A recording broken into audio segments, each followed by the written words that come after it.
সজনে ডাঁটা ডিপ ফ্রিজে সংরক্ষণ করার পর রান্নার সময় সিদ্ধ হয় না, তাহলে এই দুইটি উপকরণ মিশিয়ে নিন। সজনে ডাঁটা মোমের মতো গলে যাবে। কালার ও স্বাদ ঠিক রেখে বছর জুড়ে সংরক্ষণ করুন এই নিয়মে। হ্যালো এভরিওয়ান, আসসালামু আলাইকুম।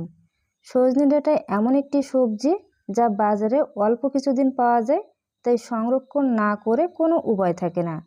নর্মাল ফ্রিজে মাস জুড়ে এবং ডিপ ফ্রিজে বছর জুড়ে কীভাবে সংরক্ষণ করবেন সেটাই শেয়ার করব।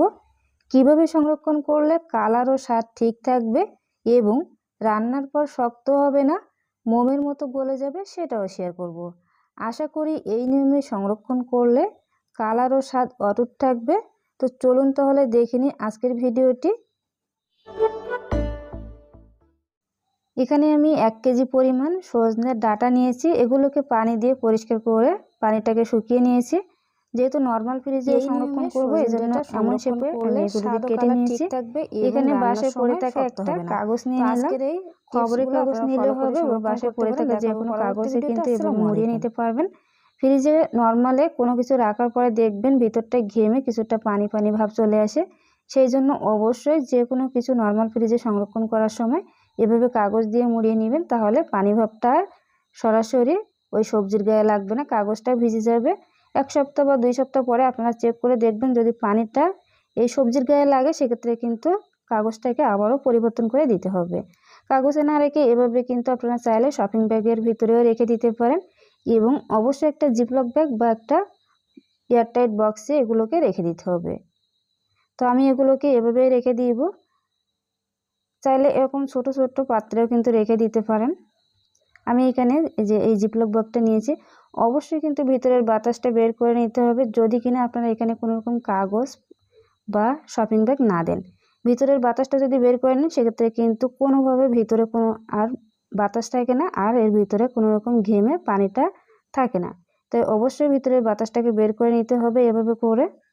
এখন ডিপ ফ্রিজে সংরক্ষণ করার জন্য আমি এভাবে ছোট ছোট টুকরো করে কেটে নিব। আমি ছুরি দিয়ে এভাবে খোসাটাকে ছাড়িয়ে আপনাদেরকে একটু দেখিয়ে দিলাম। চাইলে এভাবেও কেটে নিতে পারেন বা বটি দিয়েও সেমভাবে কিন্তু খোসাটাকে ছাড়িয়ে নিতে পারেন। যেটাতে আপনাদের সুবিধা হয় সেভাবে আপনারা কেটে নেবেন বা খোসাটা ছাড়িয়ে নেবেন। যেহেতু আমি যখন এই ভিডিওটা করছি এই সময় এই সজনে ডাঁটার দাম ছিল 100 টাকা কেজি, এই জন্য আমি অল্প পরিমাণ সংরক্ষণ করে দেখাচ্ছি। যখন দামটা কমবে তখন কিন্তু আমি আরও 1-2 কেজি এগুলোকে সংরক্ষণ করব। এখানে একটি পাত্রে আমি পানি নিয়ে ফুটিয়ে নিয়েছি। তারপর ফুটান্ত গরম পানিতে এই সজনে ডাঁটাগুলো দিয়ে দিব। ঢাকনা দিয়ে ঢেকে বলক চলে আসার পরে আমি ঢাকনাটাকে সরিয়ে নিব এবং 2টা উপকরণ মিশিয়ে নেব। এখানে আমি 1 টেবিল চামচ পরিমাণ চিনি দিয়ে দিব। চিনিটা দিলেই কিন্তু কালারটা অনেক সুন্দর থাকে।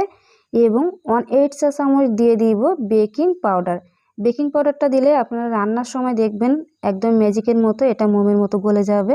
তাই অবশ্যই এই 2টা উপকরণ দেওয়ার চেষ্টা করবেন, তাহলে কালারটাও ঠিক থাকবে এবং রান্নার সময় আর এটা শক্ত হয়ে যাবে না।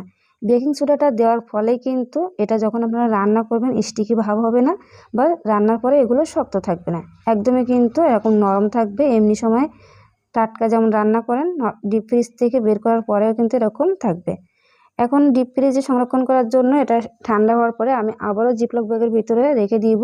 আর অবশ্যই কিন্তু ভিতরে বাতাসটা বের করে নিতে হবে, তা না হলে কিন্তু বরফ জমে যাবে ভিতরে, আর খেতে কিন্তু ভালো লাগবে না। কিভাবে আপনারা রান্না করবেন সেটাও আপনাদেরকে দেখিয়ে দিব। এই যে ভিতরের বাতাসটা কিন্তু অবশ্যই বের করে নিতে হবে। যদি ভিতরে বাতাস থাকে সেক্ষেত্রে কিন্তু এই সজনে ডাঁটার গায়ে অনেকটা বরফ জমে যাবে আর সেটা খেতে ভালো লাগবে না। তো এভাবে করে চাইলে কিন্তু আপনারা ডিপ ফ্রিজে সারা বছরের জন্য সংরক্ষণ করে নিতে পারেন। এখন দেখিয়ে দেব কিভাবে রান্না করবেন।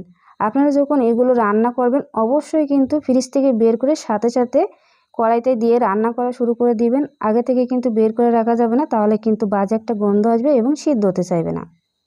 আশা করি এই টিপসগুলো ফলো করবেন, তাহলে আপনাদেরও রান্নার সময় সজনে ডাঁটা আর শক্ত হবে না। তো আজকের ভিডিওটি আপনাদের উপকারে আসলে অবশ্যই কিন্তু লাইক কমেন্ট শেয়ার করবেন। দেখা হবে পরবর্তী কোনো ভিডিওতে। আসসালামু আলাইকুম।